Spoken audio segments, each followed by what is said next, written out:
정신 차리십시오. 지금 나라가 어디로 지금 흘러가는 겁니까? 지금 도대체. 제일 중요한 거는 네. 뇌를 위탁하시면 안 돼요. 자기가 주도적으로 생각하셔야 되고.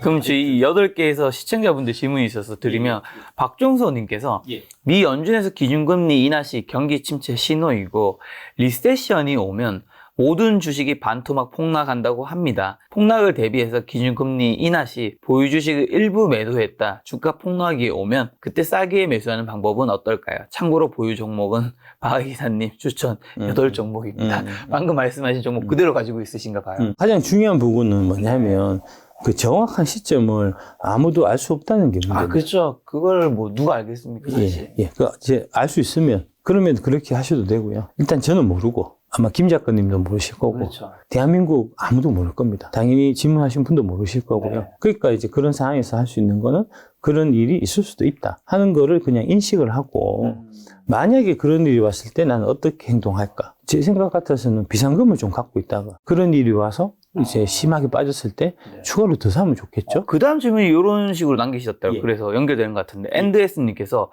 이제 비상금 얘기해 주셔서 예, 주가 조정기에 대비해서 2차 전지주를 팔아야 할 거. 그러니까 비상금이 내가 현금이 있으면 나중에 사면 좋은데 현금이 없으신 분들은 지금 좀 팔아서 현금을 마련해 두고 2차 전지주는 계속 가지고 있더라도 나중에 싸져 있는 걸 사면 어떠냐 이렇게 물어보시는 것 같아요. 좋은 생각이죠. 그래서 이제 사람들이 자꾸 오해하는데 제가 이제 일단 조정 같은 거 좀 걱정하지 말고 일단 이제 무지성으로 한번 질러라 라고 말씀드렸던 거는 2차전 주식 하나도 안 갖고 계신 분들 제로이신 분들한테 드린 말씀이고 하나라도 가지고 가야 된다. 예, 갖고 와야 된다. 30%, 50% 일단 담그고 시작해야 된다. 조정이 와서 처음 들어가서 물리더라도 일단 갖고 시작해야 된다.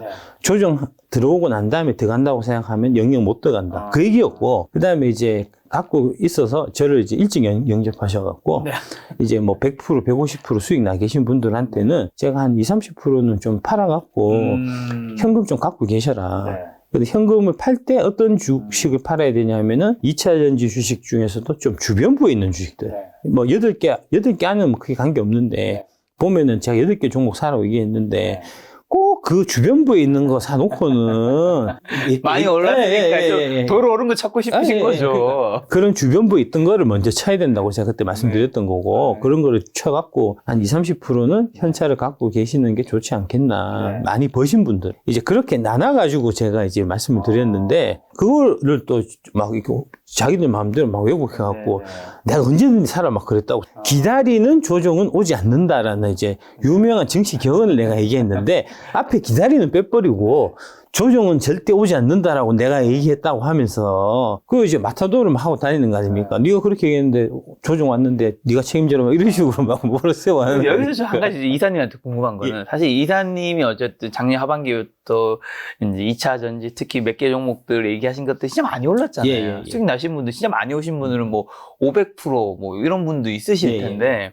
사실 영원히 오르는 건 어느 주식이든 없는 거잖아요. 그럼요, 당연하죠. 그래서 이제 이사님이 저는 예를 들면 이제 수익이 난 분들을 만약 200% 났으면 100%를 내가 회수하면 내 원금은 보존하고 나머지 장기 투자하면 사실 그분들은 나중에 잃어도 어쨌든 플러스인 거잖아요. 그렇죠. 그런 식으로 말씀을 하면 예. 어떻게 보면 이사님도 나중에도 전혀 주가가 떨어져도 큰 왜냐하면 플러스를 줬으니까 괜찮을 것 같고 물론 수익이 좀 떨어지긴 하겠지만 어떻게 보세요? 50%는 좀 많은 것 같습니다. 예, 한 20, 30% 정도만 줄이시는 게 좋을 것 같습니다.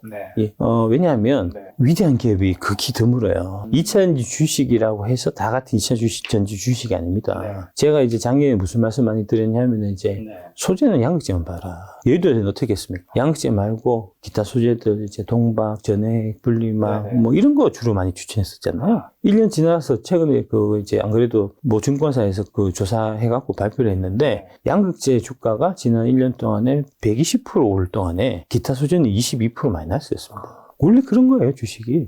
제가 이제 반도체 장비 할 때 그때 경험을 말씀드렸잖아요.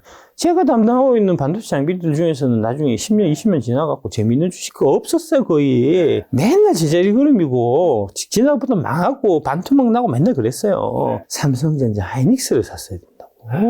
그 얘기 아닙니까, 지금. 제가 드리는 말씀이. 근데 그거를 반을 팔아갖고 이제 신고만 시켜서 그거 갖고 이제 뭐 와이프 옷이라도 좀 사주고 이제 차라도 한 대 사고 이러면은 문제가 없는데 그거 갖고 있다가 다시 투입한단 말입니다. 또 딴 주식을 하는 거죠. 예, 물린다니까요. 어쨌든 50%는 너무 많다. 예, 한 예, 많아도 30% 정도. 이 30%도 그렇게 생각하니까 좀 그렇긴 하네. 그것도 안 봤다. 하여튼 간에 중요한 팩트는 뭐냐면 위대한 기업이 되게 드뭅니다. 아주 드뭅니다. 그러니까 3,000개 주식 중에서 진짜 위대한 기업 투자할 만한 대상은 사실은 30개 중에서 30개, 50개, 100개가 안 돼요. 그 주식을 내가 운이 좋게 이제 잘 선택을 해서 내가 갖고 있었으면 그거를 오래오래 갖고 가서 그 수익을 최대화시킬 생각을 해야지 중간에 자꾸 뛰어내려갖고 이게 가면 결국은 이제 피터 린치가 이렇게 말씀하신 그 꽃을 꺾어갖고 잡초에 물을 주는 격이라는 얘기잖아요. 지금 여의도 얘기하셔서 여의도 질문 좀 2개만 좀 들어볼게요. 아로라님께서 2차 전지 주식이 없는 여의도의 추후 대응이 궁금합니다. 공매도로 주가를 끌어내릴까요? 아니면 포기하고 현재 금액에서 매수를 할까요? 그거는 이제 어떻게 보냐면 어제 그 모 대형 프로의 이제 그로스일 자산운용의 대표님이 나오셔갖고 이제 아침에 방송을 진행하셨는데 그분 펀드에 2차 전지가 있어요. 자기는 있다고 하시더라고. 표정이 밝아. 최근에 이제 보면 이제 이제 얘기 많이 하신 분명히 작년 11월, 12월 달에 이제 2차 전지 팔아갖고 반도체, 현대차 이런 거 사라고 그러셨거든요. 근데 지금 어떻게 얘기하냐면은 2차 전지 좋은 것 같다고 해서 뷰를 바꾸신 거거든요. 그게 왜 그러냐면 이제 근무하고 계시는 그 이베스트 투자증권이 그 프랍이라고 그래서 자기 회사 자산으로 주식 투자를 열심히 하는 회사입니다. 증권사 중에서. 그래서 이제 많이 하는데 그걸 또 롱숏을 많이 해요. 근데 이제 그분이 이제 좋게 얘기한다는 거는 이베스트 이제 투자증권 그 전체적인 그 회사의 분위기가 2차 전지를 나쁘게 안 본다는 얘기예요. 그러니까 무슨 얘기냐면은 변절자가 한두 명씩 있다는 거예요. 2차 전지를 다 같이 싫어하다가 여의도 쪽에서 한두 명씩 이탈자가 지금 계속 있는 겁니다. 제가 그때 한 말씀드렸잖아요. 빨리 생각 바꿔먹고 이쪽으로 전향해라. 그게 당신들 신상이 좋을 거라고 말씀드렸잖아요. 그런 일이 사실 지금 하나씩 둘씩 나타나고 있는 거고요. 끝까지 고집을 못 버리고 이제 있는 사람들이 나중에는 뭐 멸망하게 그렇게 되겠죠.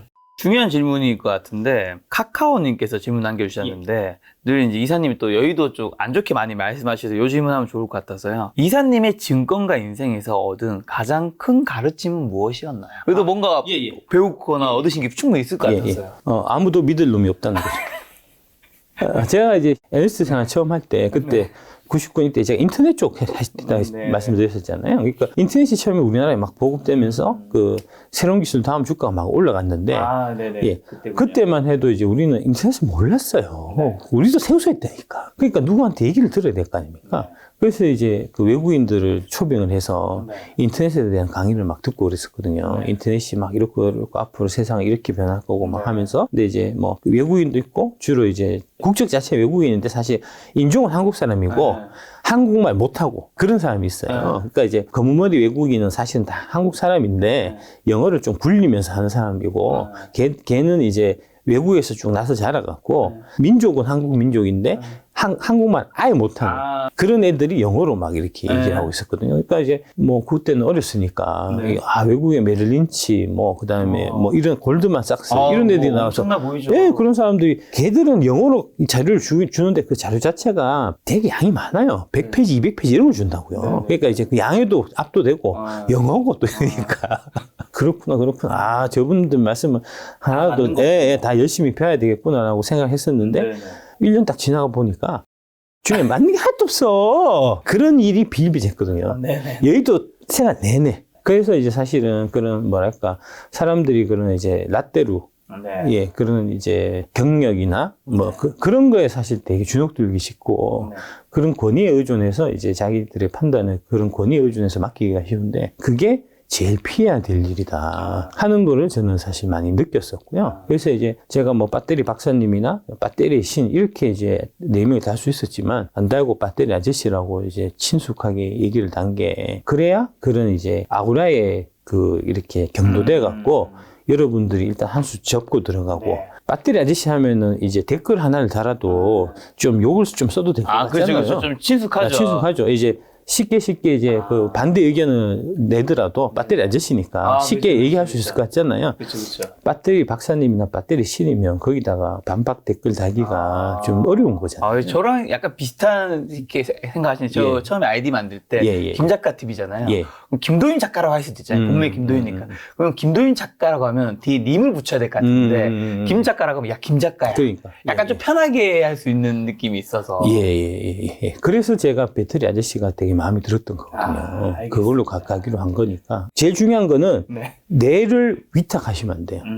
자기가 주도적으로 생각하셔야 되고 지금 이제 여의도에서 공통적인 의견이 뭐냐면 지금 여의도 특히 이제 배터리 아저씨 8종목이 막 오르는 거는 무식한 개미들이 배터리 아저씨 말만 듣고 무지성으로 막 지르기 때문에 저렇게 올라간다라고 얘기를 하는데 그거는 그분들에 대한 심각한 인격 모독이에요. 사실하고도 다르고 그분들이 지금 기본적으로는 K 배터리 레볼루션 책 한 권 정도는 읽어보고 심사숙고해서 그래서 판단해서 결정하신 거예요. 물론 그냥 이제 분위기 따라서 대충 사신 분들도 있긴 하시겠지만 그런 분들은 극히 극소수고 지금 여의도 뭐 그다음에 대형 프로 이런 데서 한결같이 다 이건 안 된다고 융단 폭격을 퍼부는 와중에 그 융단 폭격 중에서도 내가 옳다라고 생각하고 그거를 이제 꿋꿋하게 밀고 나가면서 이제 투자로 연결하는 거는 자기가 그만큼 확신이 있어야 되는 거고 그 확신이 단순하게 배터리 아저씨 저 말만 믿고 사신 건 분명히 아닌 거고 제가 얘기한 거를 기본으로 해서 거기서 자신이 공부하고 이제 여러 가지로 찾아보고 해서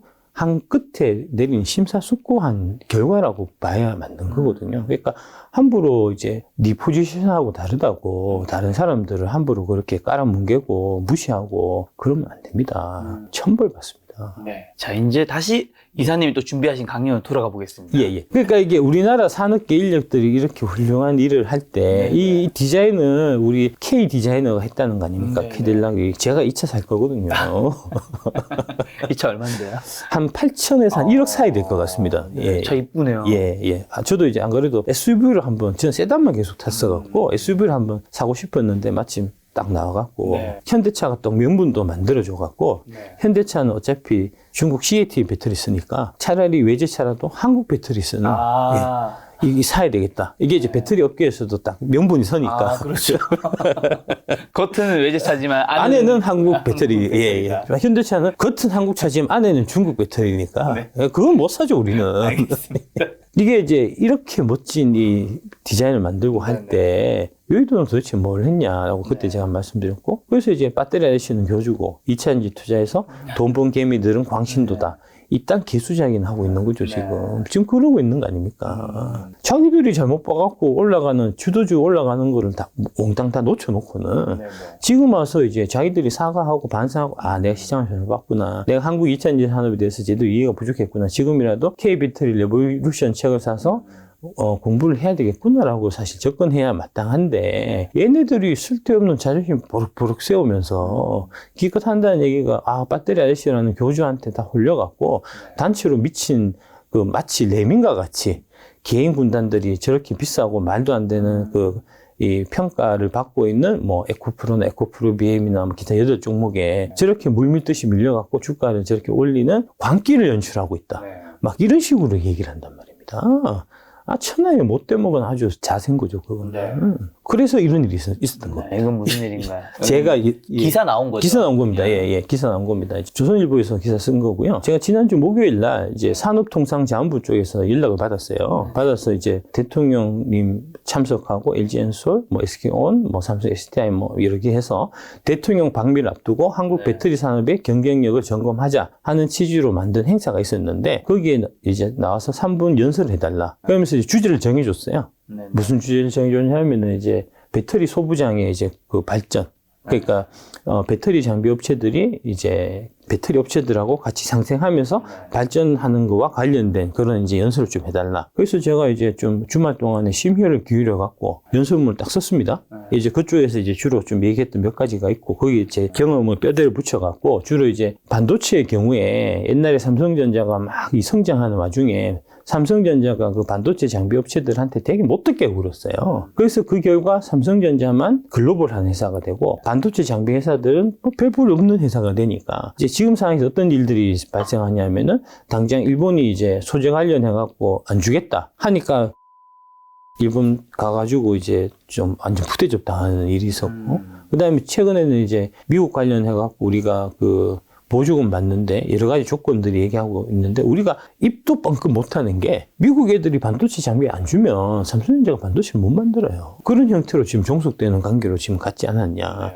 이거를 우리는 타산지석 삼아갖고 다행히 아직까지는 이제 이 배터리 부분은 글로벌 셀 메이커도 이제 글로벌하게 넘버원이지만 소재도 그렇고 장비도 그렇고 우리가 제일 잘하니까 이렇게 생태계가 잘 갖춰져 있으니까 반도체 그 산업의 저런 잘못된 모습을 이제 타산지석 삼아갖고 그렇게 안 되도록 이제 LG엔솔이나 SK온 같은 삼성 SDI 같은 이제 셀메이커 회장단이 CEO가 그걸 챙겨야 돼요. 그 CEO가 그거를 직접 챙기셔야 되고, 그 다음에 관련해서 이제 장비 업체들도 잘 성장하실 수 있게끔 그 정부에서도 많은 이제 지원이나 이런 부분들이 많이 필요하지 않겠나 라고 제가 명문의 연설문을 딱 써갖고 산업통상자원부한테 딱 보냈거든요. 네네. 그래서 잘 받았습니다 해놓고는 월요일날 5시에 뜬금없이 전화 와갖고 못 오시게 됐다고 얘기하더라고요. 네네. 그래서 내가 알았다고 그랬지 뭐. 여기 박 씨가 박 씨가 좀 아마 제가 봐서는 제가 그 자리에 참석했으면 이런 얘기들을 제주도에서 쭉 하고 있는 지금 분위기거든요. 배터리 아저씨는 교주고 뭐 이런 얘기를 했는데 이 교주가 사이비 교주가 대통령이 참석하는 행사에 나가서 그런 형태의 스피치를 하면 사이비 교주라고 계속 부를 수 있겠습니까? 없겠습니까? 그래서 이쪽에서 아마 손을 썼지 않았을까 하는 저는 추정을 하고 있는 상태입니다. 좀 치사하죠. 근데 먼저 요청이 왔는데 그렇게 치사하면 또 기분이 좋지는 않으시겠어요? 아니요, 저는 뭐 그렇지는 않았습니다. 예. 처음에 얘기 왔을 때부터 못 갈 줄 알았습니다. 여의도 쟤들이 가만히 있을 텐데 이 사실을 알면은 반드시 찔러갖고 참석 못하게 할 텐데라고 사실 생각하고 있었습니다. 예. 최근에 되게 이제 그 화제가 됐었던 게 이게 이제 미래세 그 본사 건물이에요. 이쁘네요. 예, 예. 이게 우리 금양 건물이거든요. 본사 건물이거든요. 이게 두 개 다 뒤에 놓고. 이 시청치고는 물론 뭐 겉모습이 다는 아니지만 예. 좀 뭐 작아 보이는 느낌이 있습니다, 이사님. 각도를 잘못 찍어서 그래요. 다른 각도에서는 좀 커 보이나요? 알겠습니다. 이게 사무실이 아니고 네. 이거는 사실 창고고요. 네. 우리 본사 건물에 딸려있는 창고를 찍은 거고요. 네. 뭐 본사를 찍어도 사실 사무실 찍어도 뭐 그렇게 달라지는 건 없습니다. 사실 솔직히. 저희가 이제 부산에 이게 55년에 설립해갖고 네. 이 건물이 지금 70년 된 거니까 뭐 이거 비하면은 뭐 초라하겠죠 아무래도. 네. 예, 뭐 그렇긴 한데 사무실이 삐까번쩍한 게 좋은 게 아니잖아요. 저는 이제 그 애널리스트 생활을 사실 많이 해봐갖고 미래셋이 이렇게 이제 사옥을 거창하게 올릴 때 사실 저는 걱정했습니다. 그게 사옥의 저주라고.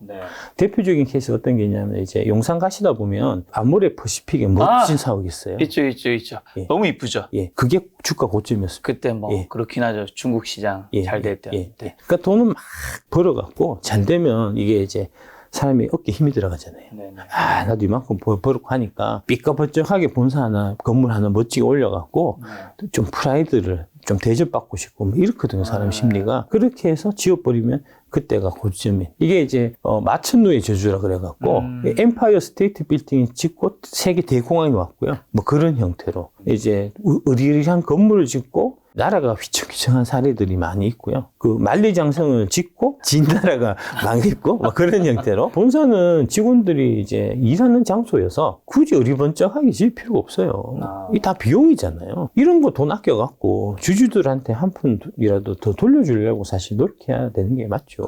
그래서 이거 질 때 저는 별로 안 좋게 봤었고, 그 다음에 지금 이제 그 네이버, 카카오, NC가 최근에 주가가 되게 안 좋은데 그것도 판교에 지금 의리의리한 사옥을 짓고 몇 년 안 됐습니다. 그거 막 짓고 할 때 제가 저거 좀 문제 생기겠다고 생각했어요. 그런 형태로 이제 자기의 이제 이 그동안의 성과에 취해갖고 그 성과, 우리가 거둔 성과를 대에 한번 보여주겠다. 그런 생각이 들 때 그때가 제일 위험한 때입니다. 아까 이제 태평양 케이스도 제가 말씀드렸고 네이버, 카카오, NC소프트도 사실 마찬가지입니다. 네이버, 카카오도 다른 채널 보니까 언급하시던데 괜찮으실까요, 주가? 정신 차려야 됩니다. 걔들은 인력부터 잘라야 돼요. 아니 지금 빅테크, 구글, 아마존 이런 애들은 다 지금 인원 자르잖아요.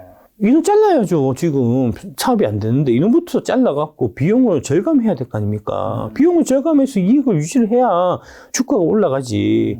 얘들은 지금 그 이익은 계속해서 줄어드는데 직원들은 계속 뭐 채용 늘리고 뭐 그 나갔던 이제 카카오 같은 경우가 좀 특히 더 심한 것 같아. 네이버보다도. 네이버도 심하지만 카카오가 더 심한 것 같아. 카카오 같은 경우에 최근에 어떤 기사가 있었냐면 이제 회식비를 이제 그동안 무지하 막 썼나 봐요. 그래서 소고기 막 먹고 와인 막 마시고 뭐 이랬나 봐요. 그래서 이제 카카오 쪽에서 이래서는 안 되겠다. 회식비를 1인당 5만 원으로 금액 제한을 걸었거든요. 그랬더니 그 직원들이 막 반발하고 난리 났다는 거니까. 1인당 5만 원씩 회식비 먹으면 충분하지 뭐 도대체 뭐 랍스타 먹으려고 하냐. 지금 주주들은 주가가 3분의 1토막이 나가갖고 지금 피눈물 철철 흘리는데 아니 도대체 회식비를 얼마나 쓰려고 하냐고. 네 돈으로 사 먹으라. 너희들은 다 연봉 1억, 2억씩 하는 애들이잖아. 그렇게 지금 비용 통제가 안 된다고요. 이런 식으로 삐까번쩍하게 건물부터 세우고 하니까 밑에 직원들이 당연히 회사도 이렇게 삐까번쩍하고 돈 막 뻥뻥 쓰는데 나도 막 비용 좀 써뿌리자. 그 비용 통제가 안 되는 거 아닙니까? 지금 영업이익이 작년 전년 대비해서 줄었다고요. 네이버하고 카카오는. 정신 차려야죠. 그런 거 부분들을 직원들한테 얘기해서 기강을 잡고, 그래서 이제 그런 방향으로 이끌어가는 게 사실 CEO의 역할인데, 그래서 금양시총이 저렇게 초라한 저기서 거기도 열심히 일하고, 15년간 283배. 회장님이 애들 하니까 열심히 일해라. 주주들님들한테 우리가 보답해야 될 거 아니냐 하고, 그러니까 시총이 15년간 283배. 아니, 정말 회장님이 직원분들한테 주주들한테 보답해야 될 거 아니 이렇게 얘기하셨나요? 그건 모르겠습니다. 그것까지는 모르겠습니다. 뭐 잘 되고 있는데 뭐 그냥 좀 넘어가요. 주가 많이 올랐으면 뭐 양념이잖아. 양념이잖아. MSG 좀 많이 뿌리시길래. 그래서 이제 저희 금양 시총이 15년 동안 283배 증가할 동안에 이게 283배 증가할 동안에 또 중요한 부분이 뭐냐면 저희가 배터리 사업을 해서 시장에 곽강을 받기 전에 그 전에 이미 15배는 올라 있었다는 겁니다. 발포제만 갖고 여러분들이 전혀 관심도 없는 이게 무슨 제품인지도 모르는 그 발포제 아무도 관심도 없는 그 하찮은 물건을 갖고 우리가 그 사이에 15배가 주가가 올랐다는 겁니다. 255원에서 5,000원까지는 발포제만 갖고 올린 겁니다. 5,000원부터 이제 나중에 뭐 7만원, 8만원은 이제 저희가 2차 전지로 올렸지만 그 이전 15배는 우리 본연의 그 발포제를 갖고 올린 거라고요. 그런데 미래에셋은 그 15년 동안 5분의 1토막 났다. 주가가 좀 떨어지긴 했죠. 예. 니들이 그런 거 아닙니까? 이게 밑에가 저거잖아요. 타이거 차이나 2차 전지, 솔렉티브 ETF. 이런 거를 사력을 걸어갖고 전 사력을 동원해서 마케팅해서 팔고 있으니까. 그러니까 시총이 5분의 1토막 쪼그라드는 거고. 그런데 지금 이런 상황에서도 이제 지금이라도 반성하고 이거 잘못 방향을 잡았구나. 이제 중국은 안 되겠다. 이제 한국이 2차 전지 ETF 파는 쪽으로 방향을 틀어야 되겠다라고 해야 마땅함에도 불구하고 아직도 여기도 지금 미래에서도 지금 정신 못 차리고 지금 알량한 자존심 때문에 2배짜리를 만든다는 거예요. 지금 타이거 차이나 전기차 레버리지 ETF를 상장한다는 거거든요.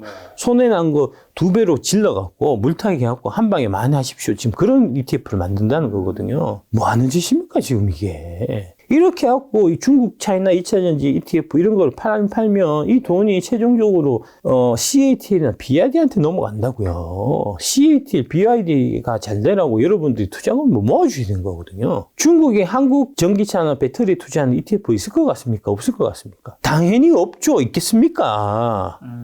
그런데 우리나라에는 중국 잘 되라고 중국 전기차 배터리 투자하는 ETF가 엄연히 존재하고 그게 가장 큰 ETF고 하다 못해갖고 그걸 2배짜리를 지금 만든다는 건데 지금 정신 차리십시오. 지금 나라가 어디로 지금 흘러가는 겁니까? 지금 도대체.